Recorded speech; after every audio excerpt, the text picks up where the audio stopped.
තස්ස භගවතු අරහතෝ සම්මා සම්බුද්දස්ස.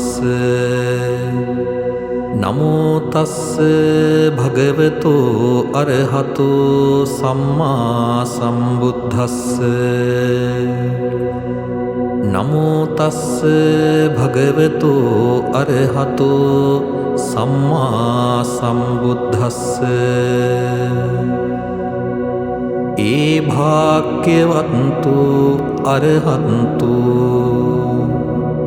ලෝතුරු තථාගත සම්මා සම්බුදුරජාණන් වහන්සේ හට මම නමස්කාර කරමි.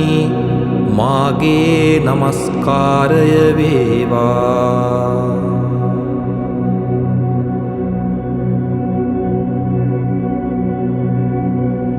කල්යාණ මිත්‍ර සත්පුරුෂ ගති ඇති ශ්‍රද්ධා බුද්ධි සම්පන්න වූ වාසනාවන්ත සුපින්වතුනි,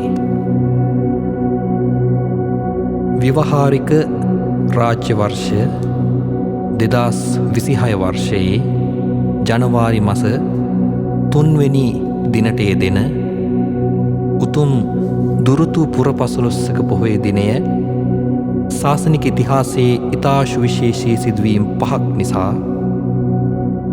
ලක්වාසී ලෝකවාසී බෞද්ධ ජනතාවගේ වන්දනාවට ලක් වෙනවා.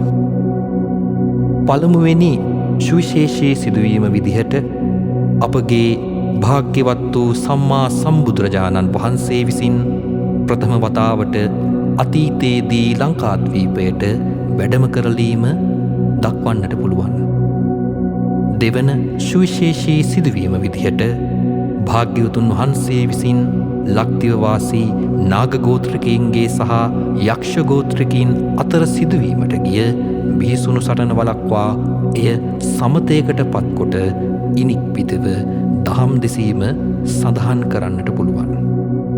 තුන්වන සුවිශේෂී සිදුවීම විදිහට තුන්බෑ ජටිලයන් ප්‍රධාන දහසක් ජටිලයින්ට දහම් දෙසීම සඳහන් කරන්නට පුළුවන්. සතරවන සුවිශේෂී කාරණයේ විදිහට මහා ශාන්තිනායකයාණන් වහන්සේ විසින් බිම්බිසාර රජුගේ ආරාධනය පිළිගෙන උරුවෙල් දනව්වේ සිට රජගහනුවරට වැඩම කරලීම දක්වන්නට පුළුවන්. පස්වන සුවිශේෂී කාරණයේ විදිහට භාග්‍යවතුන් වහන්සේ විසින් භික්ෂූන් වහන්සේලාට ආරාම පිළිගැනීමට සුදුසු බවට නියම කොට විනය ශික්ෂාපද දේශනා කිරීම සඳහන් කරන්නට පුළුවන්.